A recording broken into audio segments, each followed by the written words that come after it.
Good afternoon. I'm Hugh McKay, Vice President of the City Club. We are delighted to have with us today the President of the Cleveland Metropolitan Bar Association, Mike Unger, and the co-chairs of the Task Force on Judicial Excellence, the Honorable Tim McMonigle and Jim Robenalt. Through all of the City Club's nearly 100 years, we have enjoyed a close relationship with the Cleveland Metropolitan Bar Association, and we can all be proud that Cleveland boasts one of the most highly respected bar associations in the whole country. Many of you here today have contributed mightily to making this bar association in Cleveland one of the very best in the nation. The CMBA has an inspiring tradition of leading on very important issues, not just for the legal community, but for the community at large. And our speakers today certainly embody that great legacy as they have worked tirelessly to ensure excellence in our judiciary.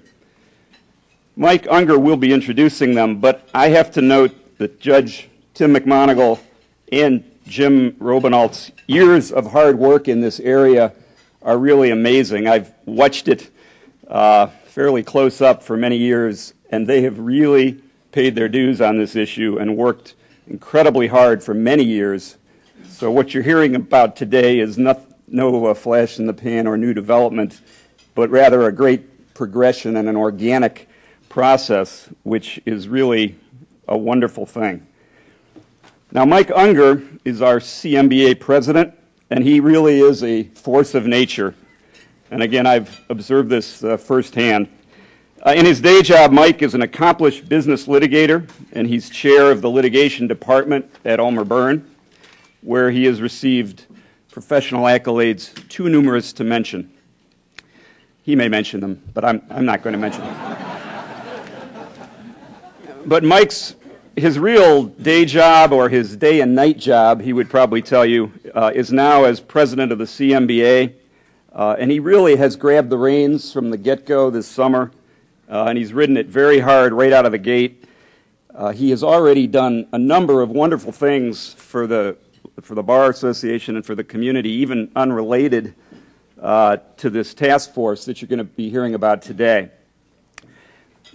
In short, we are very fortunate in this town to have such a wonderfully strong legal community. It really is one of the gems of Cleveland. And we're also similarly fortunate to just have great bar leadership and people like Mike Unger, as well as Jim Robenalt and Judge McMonigle. They are real stars. They're really committed, and we're very lucky to have them with the level of commitment that they have to make us all better and make our community better. I'm pleased to now introduce Cleveland Metropolitan Bar Association President Mike Unger.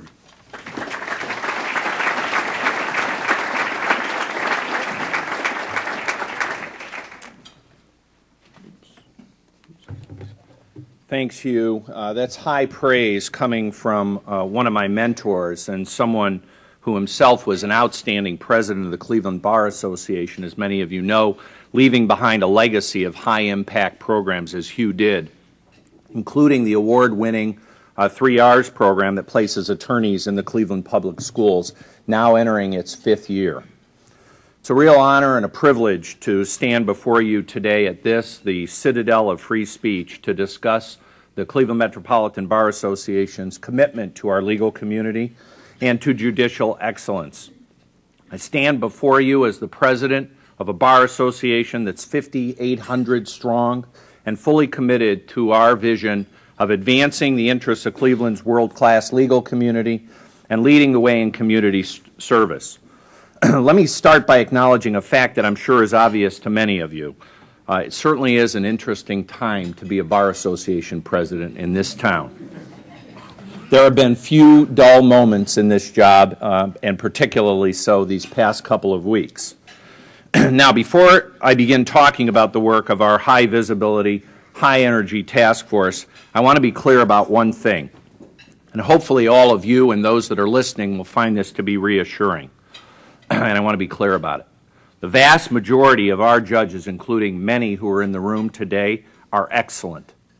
Period, end of story. They serve the interests of justice well. They are good, they are fair, they are conscientious, and they are highly regarded and highly respected in this legal community and unquestionably worthy of the public's respect.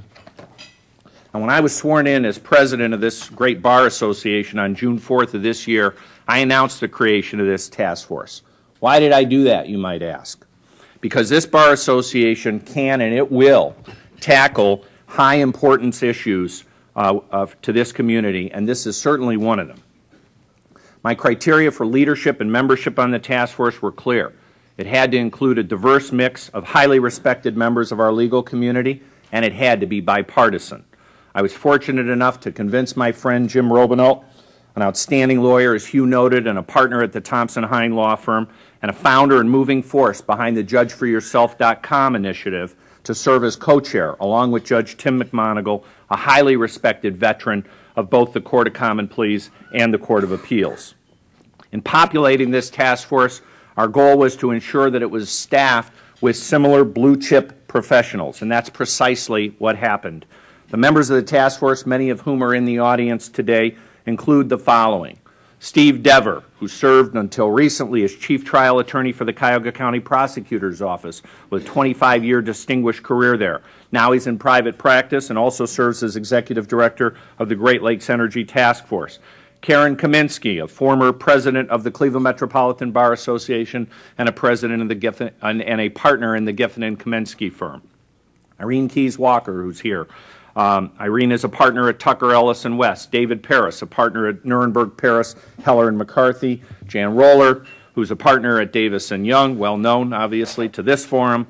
Prominent criminal defense attorneys, Mark Stanton, Russ Tye, and Roger Sennenberg. Roger, as you all know, previously served as chair of the Cuyahoga County Republican Party and also served for 15 years on the Board of Elections. Terry Smagala, who serves as chief counsel of the Fluid Power Group at Eaton Corporation, and Robin Weaver, who is a highly respected partner at the Squire Sanders and Dempsey firm and also a former president of the Cleveland Bar Association.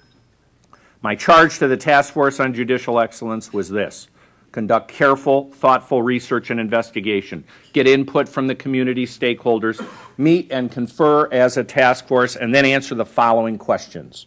Are we attracting the best qualified candidates to run for judge in Northeast Ohio? Is the organized bar, with a keen vested interest in the pursuit of judicial excellence, taking appropriate measures to identify and encourage qualified candidates to compete for judgeships? If not, why not? What are the root causes of the problem? What realistically, emphasis on realistically, what realistically can be done to address the problem? In light of current events, are there potential windows of opportunity for our Bar Association to work with the political parties in pursuit of these objectives? Now, I've got to be candid about one thing. Recent highly publicized events, well beyond our control, have helped to shine the spotlight even brighter on the need for this task force here and now. And I can assure you the task force was in the works long before the recent indictments. And as a result, I have some important news that I am pleased to be able to share in this public forum. The events of the past few weeks have afforded me the unique opportunity to engage in considerable substantive dialogue with the leaders of both of our local political parties. Stuart Garson, chair of the Cuyahoga County Democratic Party, and Rob Frost, chair of the Cuyahoga County Republican Party, I'm pleased to report, are both here today, seated right in front of me. As you may know, both of these men are highly respected lawyers, and fortunately for the citizens of this county, both care very deeply and passionately about this region and about the quality of our judiciary. And both have now committed to the work of this task force, so much so, in fact, that both have accepted my recent invitation to each of them to work together side by side with this Bar Association towards the common good by focusing on the quality of our judiciary. As I think we all know, this type of cooperation would not have been possible just a short time ago. Both gentlemen have agreed to serve on our task force and in so doing help us take advantage of this historic opportunity to get things right in Northeast Ohio as we pursue across the board judicial excellence.